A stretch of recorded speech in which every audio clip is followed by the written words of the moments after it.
नमस्कार, 10 कदम में आप सभी का स्वागत है। मैं हूं नीलू और खबरों की शुरुआत से पहले आपको बता दें कि देश में कोरोना केसेस काफी बढ़े हैं। ऐसे में मास्क सबसे बड़ा हथियार है। हम आपसे बार बार अपील करते हैं कि आप मास्क पहनिए। इसको लेकर न्यूज 18 एक मुहिम भी शुरू की है, मास्क पहनो इंडिया। आप खुद से ये प्रण लीजिए कि जब तक महामारी है आप मास्क को नहीं उतारेंगे। तो चलिए आप खबरों के सिलसिले में आगे बढ़ते हैं और सबसे पहले बात टोक्यो ओलंपिक की। यहां से अच्छी खबर आ रही है, बजरंग पुनिया जीते हैं। कुश्ती में बजरंग पुनिया की सेमीफाइनल में पहुंच गए हैं। ईरान के खिलाड़ी को हराकर सेमीफाइनल में एंट्री मारी है बजरंग पुनिया ने। दोपहर 2:52 पर अब सेमीफाइनल का मुकाबला होगा, जिसका इंतजार सभी को रहेगा। तो टोक्यो ओलंपिक में बजरंग पुनिया जीतकर सेमीफाइनल में पहुंच गए हैं। ईरान के खिलाड़ी को हराया यहां पर और इसके बाद सेमीफाइनल में पहुंचे हैं। और आज दोपहर को 2:52 पर उनका सेमीफाइनल मैच होना है, जिसका सभी को इंतजार रहेगा।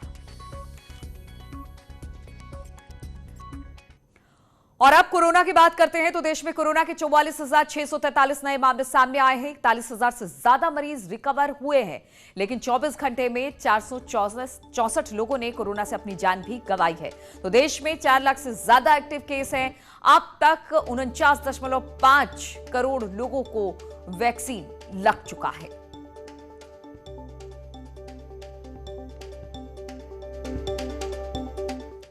और हरदोई से खबर लेते हैं, जहां पर डबल मर्डर हुआ है। छोटे भाई ने ही बड़े भाई और भांजे की हत्या कर दी। सोते समय गैस सिलेंडर से कुचलकर सिर पर वार किया, जिससे मौत हुई है दोनों की। आरोपी नाबालिग मानसिक रूप से विक्षिप्त बताया जा रहा है। पुलिस ने आरोपी को हिरासत में ले लिया है। कोतवाली शहर के राधानगर की एक घटना है, जहां पर छोटे भाई ने अपने बड़े भाई और उसके बेटे की गैस सिलेंडर से कुचलकर हत्या कर दी है। बताया जा रहा है कि जिस शख्स ने हत्या की है वो मानसिक रूप से कमजोर यानी कि मानसिक रूप से विक्षिप्त है।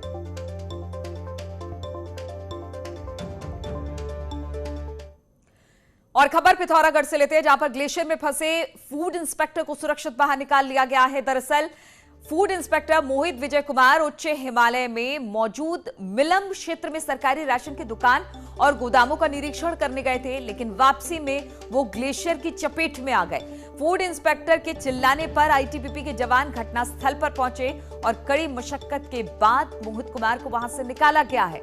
तस्वीरें भी हम आपको दिखा रहे हैं मोहित कुमार के रेस्क्यू की।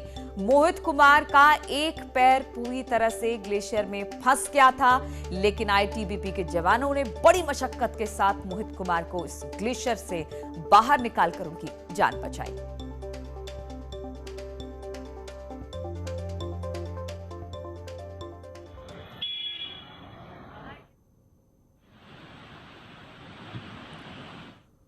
और चमोली की बात करते हैं। यहां पर देर रात बारिश के चलते एक बार फिर से बद्रीनाथ हाईवे बाधित हो गया है, जिसके चलते लोगों को एक बार फिर से परेशानियों का सामना करना पड़ रहा है। बद्रीनाथ हाईवे बेनाकुली भनेर पानी के पास मलबा आने के चलते बाधित हो गया है।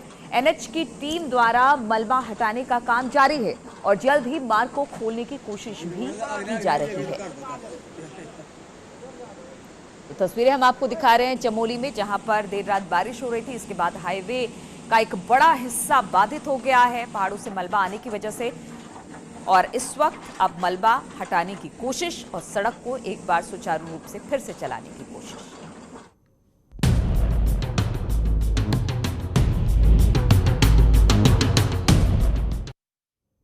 तो एक तरफ बारिश ने लोगों को परेशान कर रखा है, दूसरी तरफ बाढ़ भी लोगों के लिए अब चेतावनी लेकर आ रही है। बाढ़ के चलते कानपुर में गंगा का जलस्तर बढ़कर खतरे के निशान को पार कर चुका है और इसके चलते यहां पर सभी 30 गेट खोल दिए गए हैं। वहीं चित्रकूट में गंगा का जलस्तर स्थिर होने के बावजूद तटवर्ती गांवों की मुश्किलें कम नहीं हो रही है। चित्रकूट बदायूं रोड पर 2 फीट पानी भर गया है, जिससे दोपहिया वाहनों के आवागमन में काफी दिक्कत हो रही है। बाढ़ से घिरे गांव के लोग नाव के जरिए आने जाने को मजबूर हैं।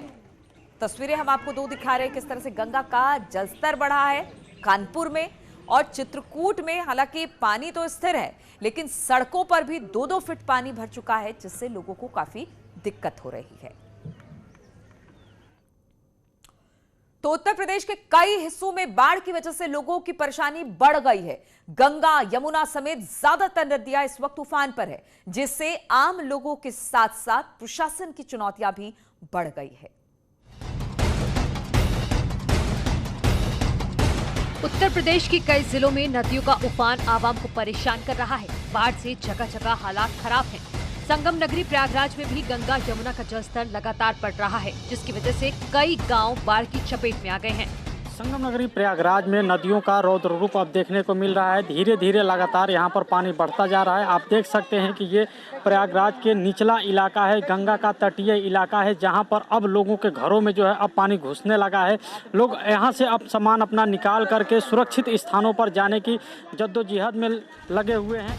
इटावा में भी चंबल और यमुना नदी का पानी खतरे के निशान को पार कर गया है, जिससे कई गाँव में बाढ़ जैसे हालात बन गए हैं। हरोली बहादुर गांव से करीब सैकड़ों लोगों को एनडीआरएफ की टीम ने सुरक्षित जगहों तक पहुंचाया। इसके अलावा हरोली, बहादुरपुर, नीमडांडा समेत कई गांवों में हालात बेहद ही चुनौतीपूर्ण हैं। चंबल और यमुना इस समय दोनों ही नदियों में जलस्तर जो है खतरे के निशान से ऊपर जा चुका है और चकरनगर के हमारे तहसील के कुछ गांव, करीब 7-8 गांव अफेक्टेड हैं। उनमें तैयारी पूरी है। प्रशासन की, एनडीआरएफ की, एसडीआरएफ की, पीएसी की, सभी की टीम्स आई हुई हैं। पर्याप्त बोट्स की व्यवस्था है और पर्याप्त सभी सुविधाएं हैं। अब जरा इन तस्वीरों को देखिए। यहाँ पानी में सब कुछ डूब चुका है। गंगा की लहरें लगातार डरा रही है। बांधों से सुबह शाम रोज पानी छोड़ा जा रहा है, जिसकी वजह से हालात और भी ज्यादा खराब हो रहे हैं। कई गांव पानी में डूब चुके हैं और लोगों का जीना मुश्किल हो गया है। यूपी के फर्रुखाबाद में लगातार पहाड़ों पर हो रही बारिश का असर साफ देखा जा रहा है। फर्रुखाबाद के सभी मैदानी इलाकों में बाढ़ की स्थिति बेहद भयावह है। आपको बताएं, फर्रुखाबाद में आसपास में तकरीबन 1 दर्जन से अधिक गाँवों का रास्ता जो है वो बंद हो गया है। जिला मुख्यालय से उनका संपर्क कट गया है। अभी ग्रामीणों के मुताबिक हजारों बीघा फसल जो थी वो बर्बाद हो गई और ग्रामीण अपने घरों में कैद होने को मजबूर हैं। आगरा के पिनाहट घाट पर भी चंबल नदी खतरे के निशान को पार कर चुकी है और बाढ़ का पानी 40 गांव में भर गया है। लगातार बिगड़ते हालात के बाद लोग सुरक्षित जगहों पर जाने को मजबूर हैं। परेशानी बहुत है, परेशानी ज़्यादा है, ऐसे कि घर मड़ाइयाँ चली गई है, कुछ नहीं बचा, कुछ बचा नहीं है। और देखो आपको भी दिखा रहा है। बाढ़ की वजह से परेशानी लगातार बढ़ रही है और फिलहाल इससे राहत मिलने की उम्मीद भी कम है। लिहाजा लोगों को खुद ही सावधानी बरतनी होगी ताकि अनहोनी से बचा जा सके। Bureau report, news 18। और रामपुर में एसपी सांसद आजम खां की जौहर यूनिवर्सिटी पर प्रशासन का शिकंजा कसने लगा है। यूनिवर्सिटी के मेन गेट हटाने के मामले में प्रशासन ने आजम खान के घर और यूनिवर्सिटी पर नोटिस चस्पा कर दिया है। सेशन कोर्ट के फैसले के बाद प्रशासन ने कार्रवाई करते हुए 15 दिन का नोटिस दिया है। सरकारी जमीन पर अतिक्रमण और जुर्माना जमा नहीं करने के चलते ये नोटिस जारी किया गया है। आजम पर सरकारी जमीन पर यूनिवर्सिटी का गेट बनवाने का आरोप है। पीडब्ल्यूडी ने करीब 13 करोड़ की लागत से यहां सड़क बनाई थी। इस गेट से उन्होंने सार्वजनिक रास्ता भी बंद कर दिया था। आजम खां जौहर यूनिवर्सिटी के चांसलर हैं और अब एक बार फिर से परेशानी। बातचीत करने के लिए विशाल सक्सेना हमारे साथ फोन लाइन पर जुड़ गए हैं। विशाल, जो नोटिस चस्पा किया गया है उसमें क्या लिखा हुआ है? जब से ये जॉब में रही है, भाजपा नेता कह सकते हैं। विशाल, आपकी आवाज सही तरीके से नहीं आ रही है, रुक रुक कर आ रही है, लेकिन हम खबर एक बार फिर से बता देते हैं कि किस तरह से यूनिवर्सिटी, जो जौहर यूनिवर्सिटी है, उसको लेकर एक बार फिर से मुश्किलें बढ़ रही हैं। रामपुर में एसपी सांसद आजम खां की जौहर यूनिवर्सिटी पर प्रशासन का शिकंजा कसने लगा है। यूनिवर्सिटी के मेन गेट को हटाने के मामले में प्रशासन ने आजम खान के घर और यूनिवर्सिटी दोनों पर नोटिस चस्पा कर दिया है। सेशन कोर्ट के फैसले के बाद प्रशासन ने कार्रवाई करते हुए 15 दिन का ये नोटिस दिया है। सरकारी जमीन पर अतिक्रमण और जुर्माना जमा नहीं करने के चलते ये नोटिस जारी किया गया है। एक बार फिर से विशाल जुड़ गए हैं। विशाल, नोटिस में क्या कुछ लिखा हुआ है? ये जो नोटिस जो है ये क्या कहते हैं एसडीएम सदर की कोर्ट से जारी हुआ है और इसमें उन्होंने लिखा है कि 2019 में एसडीएम सदर की कोर्ट ने जो नोटिस जारी किया था गेट तोड़ने को लेकर के और जो क्या कहते हैं इस पे जुर्माना लगाया था उस जुर्माने की वसूली पे लिखा है। फिलहाल जो जुर्माना है वो कम करा गया है, लेकिन 15 दिन का जो है समय आजम खान को दिया गया है कि वो यहाँ तो इस गेट को जो है मतलब हटवा लें, वरना 15 दिन के बाद जो इस पे कार्रवाई की जाएगी उसको गेट को तोड़ा जाएगा। जी, जुर्माने की राशि कितनी है, कुछ उसमें मेंशन की गई है? की राशि पहले जो थी 2019 में 3 करोड़ कुछ रुपए थी, लेकिन इस समय जो इसको 1 करोड़ कुछ के लगभग 65 लाख रुपए के आसपास इसको की गई है। ठीक है, तो 1 करोड़ के आसपास है और राशि 15 दिन में जमा करानी होगी तभी ये कार्रवाई रुकेगी, वरना कार्रवाई की जाएगी। बहुत बहुत शुक्रिया आपका। पीलीभीत के अमरिया थाना इलाके में एनकाउंटर हुआ है। तस्कर प्रतिबंधित पशुओं को मार रहे थे। पुलिस के पहुंचने के बाद तस्करों ने पुलिस टीम पर फायरिंग शुरू कर दी, जिसके बाद पुलिस ने 4 लोगों को गिरफ्तार कर लिया है।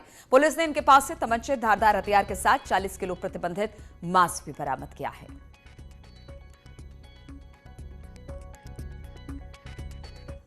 और प्रतापगढ़ से खबर, यहां पर 2 पक्षों में मारपीट हुई है। जमीन विवाद में दोनों पक्षों में लड़ाई हुई। दबंगों ने महिला को जमीन पर गिराकर पीटा है। लात घुसे और थप्पड़ से पिटाई की गई है। आरोपी दबंगों के खिलाफ केस दर्ज कर लिया गया है। रानीगंज थाने के नरसिंहगढ़ का यह पूरा मामला बताया जा रहा है, जहां पर 2 पक्षों में भिड़ंत हो गई और फिर एक पक्ष ने दूसरे पक्ष की महिला को जमीन पर गिराकर पीटा है। हालांकि लात घूसों से इस पिटाई के बाद आरोपी दबंगों के खिलाफ केस दर्ज कर लिया गया है और यह पूरा मामला रानीगंज थाने के नरसिंहगढ़ का बताया जा रहा है।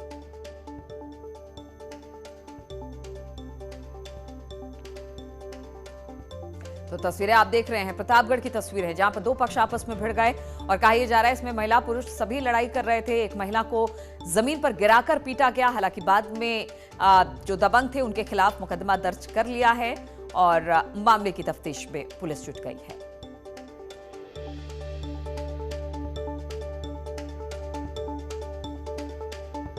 तो तस्वीरें हम आपको दिखा रहे हैं किस तरह से 2 पक्ष आपस में भिड़ गए।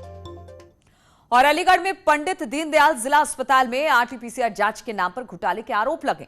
आरोप के मुताबिक नियमों को ताक पर रखकर जिला अस्पताल के अधिकारियों ने जुलाई 2020 से मई 2021 तक बिना टेंडर किए 1 करोड़ 20 लाख रुपए का सामान खरीदा। मामला सामने आने के बाद जिला प्रशासन के आदेश पर गड़बड़ी हुई जो है उसकी जांच की पुष्टि हुई है। नियम के अनुसार 1 लाख से अधिक की खरीद टेंडर के जरिए होनी चाहिए। ऐसे में तत्कालीन सीएमएस सहित 3 अधिकारियों और कर्मचारियों पर कार्रवाई की तलवार लटकी हुई है। कोविड से संबंधित आरटीपीसीआर जांच से संबंधित फ्लैट टिप्स वगैरह होती हैं, उसका क्रय संबंधी कुछ इंक्वायरी की गई थी। डीएम साहब के निर्देश पर सीडीओ साहब के द्वारा गठित टीम के द्वारा उसके बारे में और जानकारी लेता हूं। जितना मुझे मालूम पड़ा है कि उसमें कहीं गलतियां हुई हैं, बिना टेंडर के क्रय किया गया है। और रुकेंगे यहाँ पर छोटे से ब्रेक के लिए, फौरन हाजिर होते हैं।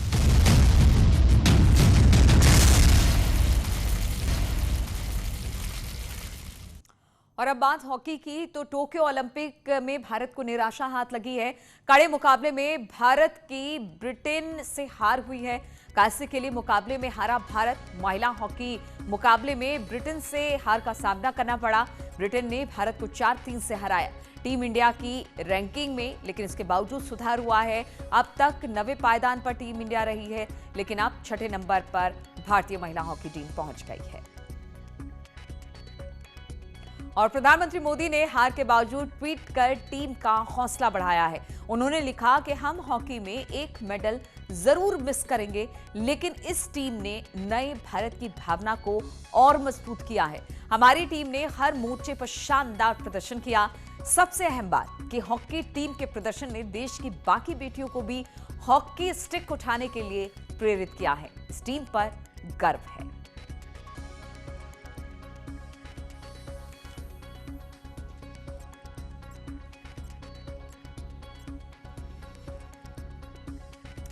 और सीएम योगी ने भी ट्वीट किया है। उन्होंने कहा कि मैच हारा लेकिन मन जीता। टोक्यो ओलंपिक में इतिहास रचने वाली मां भारती की बेटियों का हार्दिक अभिनंदन। जय हिंद।